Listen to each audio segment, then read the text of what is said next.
तो दोस्तों, भारतीय वायुसेना के लिए बहुत ही दिनों के बाद एक नहीं बल्कि दो बहुत बड़ी खुशखबरियां निकल के सामने आई है, जिसके अंतर्गत भारत के जो नए 114 फाइटर जेट खरीदे जा रहे हैं उसका पहला चरण अब जल्द ही शुरू होने वाला है। दरअसल दोस्तों, भारत के जो वायुसेना के कुछ अधिकारी हैं उनकी तरफ से ऐसी जानकारी दी गई है कि पहले चरण के अंतर्गत जो 18 फाइटर जेट हम डायरेक्ट विदेशों से परचेस करने वाले हैं, इसके अलावा 36 फाइटर जेट जो कि भारत के अंदर विदेशी और स्वदेशी कंपनियां मिलकर बनाएंगी, इस पूरे चरण के ऊपर जो काम है वो अब शुरू हो चुका है। और भारतीय वायुसेना की तरफ से जो रिक्वेस्ट फॉर प्रपोजल है वो भारतीय सरकार को जल्द ही सौंप दिया जाएगा और इसके ऊपर अक्टूबर 2022 तक भारत सरकार की तरफ से पैसे की मंजूरी दी जाएगी, जिसके बाद में 18 की संख्या में जो फाइटर जेट हैं वो विदेशों से डायरेक्ट भारत लाए जाएंगे और बचे जो 36 फाइटर जेट हैं वो भारत के अंदर स्वदेशी और विदेशी कंपनियां मिलकर बनाएगी। और यह भारतीय वायुसेना के लिए जो है वो बहुत ही बड़ी और पहली सबसे अहम खुशखबरी है। और इसके बाद में भारतीय वायुसेना ने बताया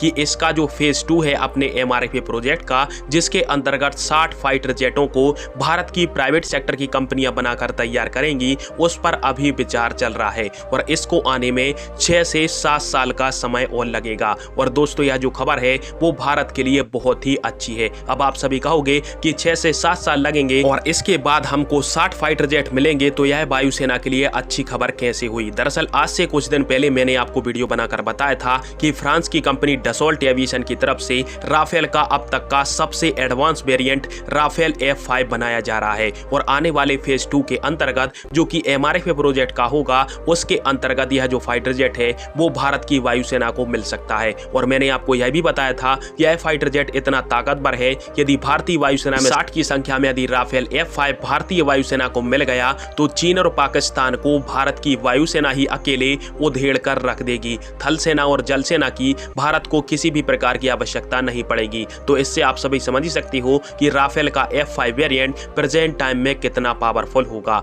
और बीच में जो 6 से 7 साल का समय बचेगा उसके अंतर्गत हमारे जो स्वदेशी फाइटर जेट जैसे कि तेजस MK2 हुआ, तेजस MK1 हुआ, इसके अलावा अमका, इन सारे स्वदेशी फाइटर जेटों के ऊपर काम जोरों शोरों से किया जाएगा और जल्दी से जल्दी इनको भारतीय वायुसेना को सौंप दिया जाएगा। यानी कुल मिलाकर एक हिसाब से माने तो MRFA प्रोजेक्ट के साथ भारत के स्वदेशी प्रोजेक्ट को भी जल्दी से जल्दी भारतीय वायुसेना के लिए कंप्लीट कर लिया जाएगा। खैर, आप सभी के इस टॉपिक पर क्या राय है और क्या यह फैसला सही है, कमेंट बॉक्स में फिर आवाज दीजिएगा। वीडियो देखने के लिए धन्यवाद। जय हिंद।